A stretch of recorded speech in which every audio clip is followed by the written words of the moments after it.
This is the Sri Lanka Broadcasting Corporation.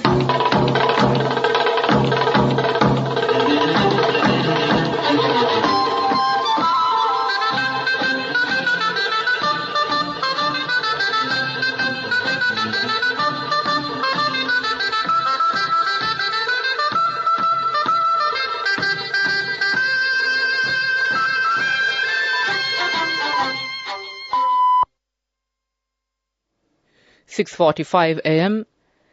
This is the Sri Lanka Broadcasting Corporation. The news. Edited by J. Yogaraj and read by Chandima Veerakorn. Headlines. The Scouts member met the President at the coronation of King Charles III in UK.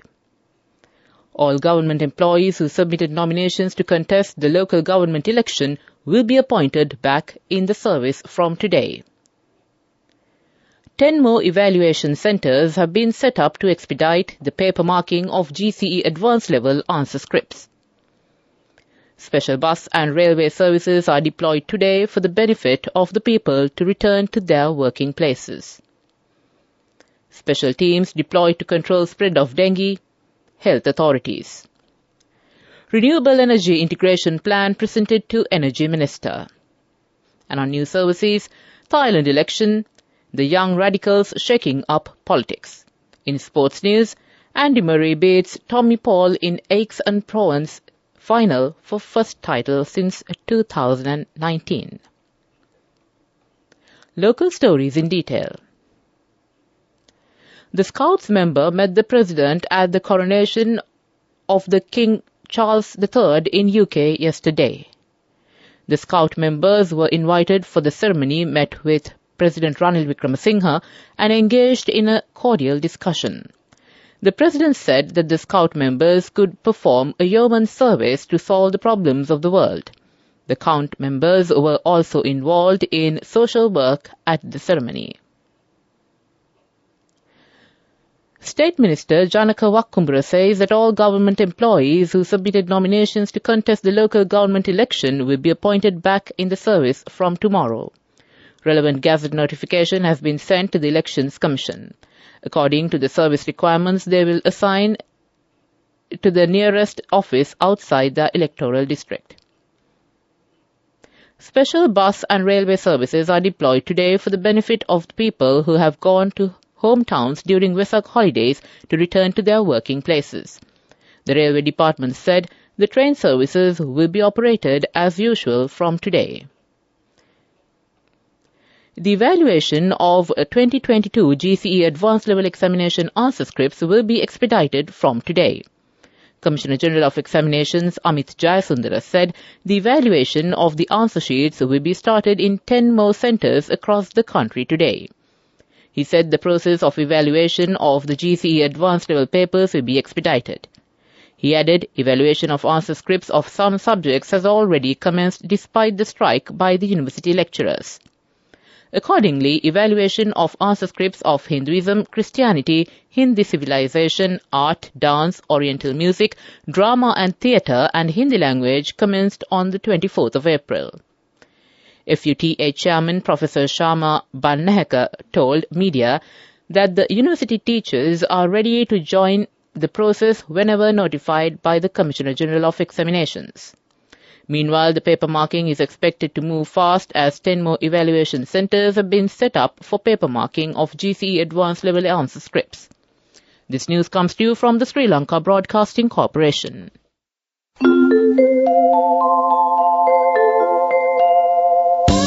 People's Bank Excelsior. Live the life you want.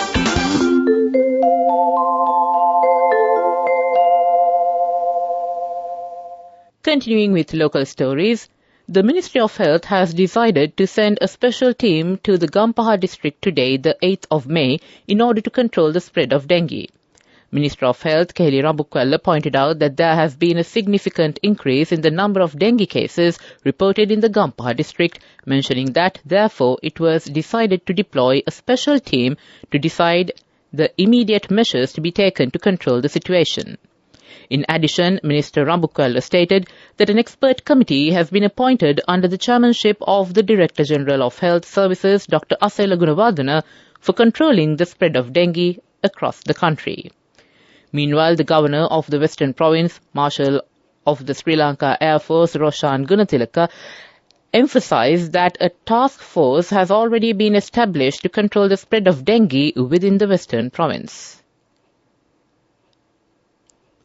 Moreover, the Director of Education of the Western Province, Lal Nonis, said that a circular will be issued today, the 8th of May, to the principals to take necessary measures to prevent breeding dengue mosquitoes within the school premises of the Western Province. The Ceylon Electricity Board, or the CEB, has presented its Renewable Energy Integration Plan from 2027 to 2030 to the Minister of Power and Energy, Kanchana Wijesekara. The relevant plan has been handed over to Minister Wijesekara at the premises of the Ministry of Power and Energy last week. In a tweet today, the minister stated that 211 megawatts of renewable energy has been added to the energy mix in the year 2022, of which 146 megawatts is rooftop solar. Meanwhile, the capacity addition of 3,075 megawatts of renewable energy and 1,525 megawatts of storage is expected between 2027 and 2030, he further mentioned. The National Building Research Organisation, or the NBRO, has issued early landslide warnings to several districts in Sri Lanka, including Badulla, Galle, Kagal, Kurunegala and Matale. The Passara Divisional Secretariat in the Badulla district and the Pallepola Divisional Secretariat in the Matale district have been issued early landslide warnings. In the Galle district, landslide warnings have been issued to the Baddegama, Nagoda, Alpitia and Yakkalamulla Divisional Secretariats. Similarly, the Kagala district also has been warned, including the Yatiyantota, Rambukkana, Daraniyagala, Mavanella, Kagalla and Galigamuva divisional secretariats. The Kurunegala district has also been placed under warning, including Ridhigama, Mavatagama, Alauva and Polgahavela divisional secretariats. To conclude the local news, the headlines again. The Scouts members met the President at the coronation of King Charles III in UK.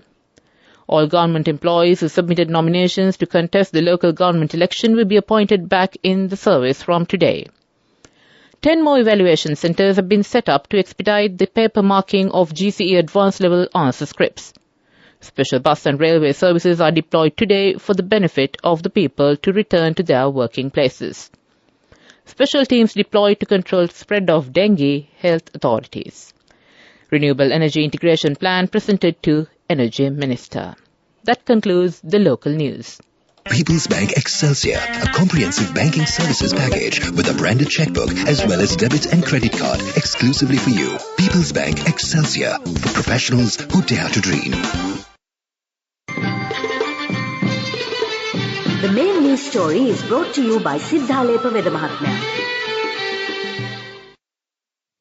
And on the main news story, the adverse weather situation has affected at least 9,000 individuals belonging to 2,000 families in 11 districts across the island.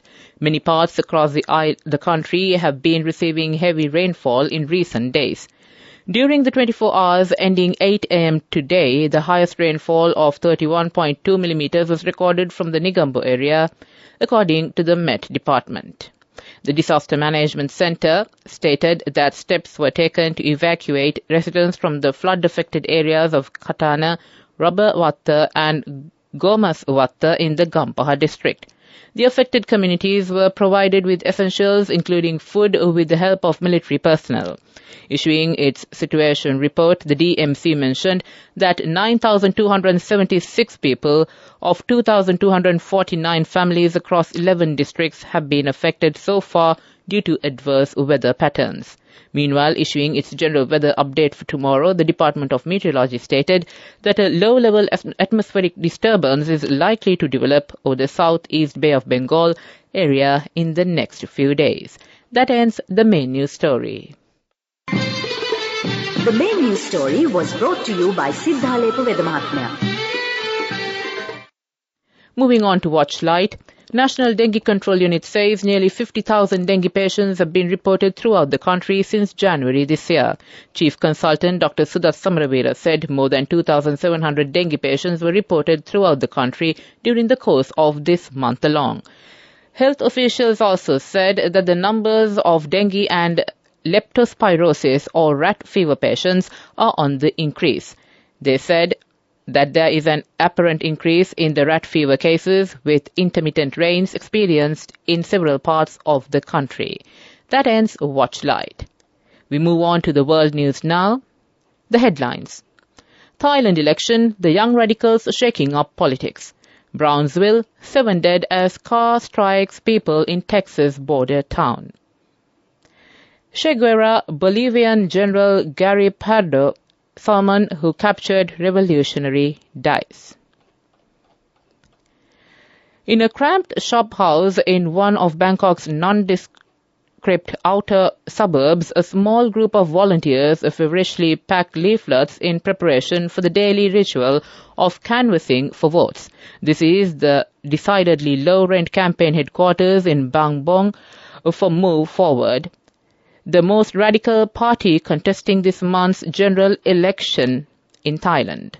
Pacing among them is the parliamentary candidate Rukshanok Ice Srinok, a 28-year-old woman brimming with energy who constantly flicks through her social media pages. ICE's team have brought cheap bicycles, and for weeks now they have been using them in brutally hot weather to reach out to residents in the smallest alleys of Bang Bon. 7 people have been killed in the U.S. state of Texas after a car struck a group at a bus stop close to a shelter for the homeless and migrants. The incident happened in the city of Brownsville, near the Mexican border, at about 8:30 local time, that is 14:30 GMT. At least 6 other people have been injured, some of them critically. The driver has been arrested and charged. Brownsville police say it is not clear whether the incident was intentional. The Bolivian general who captured the Cuban revolutionary Ernesto Che Guevara and became a national hero has died aged 84. In 1967, Gary Prado Salmon led a military operation in Bolivia backed by U.S. Secret Service agents that defeated a communist insurrection organized by Che Guevara. At the time, Bolivia had a right-wing military government. An army officer executed Argentina-born Guevara a day after his arrest. To conclude the world news, the headlines again. Thailand election, the young radicals shaking up politics. Brownsville, 7 dead as car strikes people in Texas border town. Che Guevara, Bolivian General Gary Prado Salmon, who captured revolutionary, dies. That ends world news. Development news. On to the development news. India regained the top inbound market for Sri Lanka's tourism market after 6 months as about 20,000 Indian tourists arrived in the island nation in April this year. Tourism Authority figures showed that 19,915 Indians had visited the island in April. Over 14,656 Russian tourists also arrived. Russians remained the top inbound market from October last year to March this year. India enjoyed a 19% market share in April, followed by 14% from Russia and 8% from the UK. In April, the arrivals topped 100,000 for the 4th consecutive time since 2019. Tourist arrivals to the island had slumped since the 2019 Easter Sunday bombings that left 270 persons, including 11 Indians, dead and over 500 injured. That ends the development news. Go ekak thiyana youth eකට life එකේ change එකට නියමෙට set වෙන්න ඇස් වහගෙන දැකපු ගීන හැබැ කරන්න youth එකට නියමෙට set වෙන friendship එක මෙන්න. The all-new NSB Ithru Mithru account, NSB IM, a plan for your dream. Business News, sponsored by National Savings Bank, the safest place for your money. On business news, ADB is fully committed to supporting the journeys of all its developing members, and there should be a clear understanding of what needs to be done to rebound and recover. This includes the need to adapt and evolve so that ADB can continue to serve the region effectively, Masatsugu Asakawa, President, Asian Development Bank, told the Board of Governors opening session at the 56th annual meeting yesterday at Incheon, Republic of Korea. That ends the business news. Business News, sponsored by National Savings Bank, the safest place for your money. Go ekak thiyana youth ekata life eke change ekata niyamata set wenna as wahagena dagapu hina habe karanna youth ekata niyamata set wenna friendship eka menna. The all-new NSB Ithru account, NSB IAM, a plan for your dream. On to the sports news. It's soccer. Jude Bellingham scored twice as Borussia Dortmund thrashed Wolfsburg 6-0 to narrow the gap on Bundesliga leaders Bayern Munich to 1 point. The 19-year-old England international, who is in talks to join Real Madrid this summer, took his season tally to 13 goals in all competitions. Karim Adeyemi also scored twice as well as missing a late penalty for Edin Terzig's side. Sebastian Haller and Daniel Malen completed the scoring. And in tennis, Andy Murray won his first title in nearly 4 years by beating Tommy Paul in the final of the ATP Challenger event in Aix-en-Provence. Briton Murray, 35, came back from a set down against American top seed Paul to win 2-6, 6-1, 6-2. It is the three-time Grand Slam champion's first title since winning in Antwerp in 2019 and his first on clay since 2016 in Rome. That ends the sports news. Economic news, courtesy of LOLC Finance is taking the power of innovation to the next level, winning 5 golds at the Technovation Awards 2022, leading the digital revolution with cutting-edge interbanking digital payments. LOLC Finance claims the overall gold award whilst also claiming an extraordinary victory in digital banking. And on economic news, the estimated value of services exports for the period of January to March 2023 was $543 million, increasing 5.8% over the corresponding period of 2022. The services exports consist of ICT or BPM, construction, financial services, and transport and logistics. The value of ICT exports is estimated to increase by 33.68% to $132.25 million in March 2023 compared to March 2022. The value of ICT exports is estimated to increase by 33.59% to $397 million in the first quarter of 2023 compared to the corresponding period of 2022. That ends the economic news. LOLC Finance is taking the power of innovation to the next level, winning 5 golds at the Technovation Awards 2022, leading the digital revolution with cutting-edge interbanking digital payments. LOLC Finance claims the overall gold award whilst also claiming an extraordinary victory in digital banking. LOLC Finance will continue to innovate with the next generation digitalization of financial services, delivering a superior customer experience. Weather Report. And finally, we take a look at the weather report. The Met Department says showers or thunder showers will occur at times in western Sabaragamuwa, central, northwestern, southern and northern provinces and in the Trincomalee district. Showers or thunder showers will occur at several places elsewhere over the island, particularly during the afternoon or night. Strong winds about 40 to 45 kilometers per hour can be expected at times over western and southern coastal areas and in the western slopes of the central hills. General public is kindly requested to take adequate precautions to minimize damages caused by temporary localized strong winds and lightning during thunder showers. This weather report was published this morning at 5:30 a.m. Further details could be obtained by visiting the official website of the department. That ends the weather report. And to conclude this bulletin of news, the headlines again. The Scouts members met the President at the coronation of the King Charles III in UK. All government employees who submitted nominations to contest the local government election will be appointed back in the service from today. 10 more evaluation centres have been set up to expedite the paper marking of GCE advanced level answer scripts. Special bus and railway services are deployed today for the benefit of the people to return to their working places. Special teams deployed to control spread of dengue, health authorities. Renewable energy integration plan presented to Energy Minister. On news overseas, Thailand election, the young radicals shaking up politics. In sports, Andy Murray beats Tommy Paul in Aix-en-Provence final for first title since 2019. And with that, we conclude this bulletin of news from the Sri Lanka Broadcasting Corporation.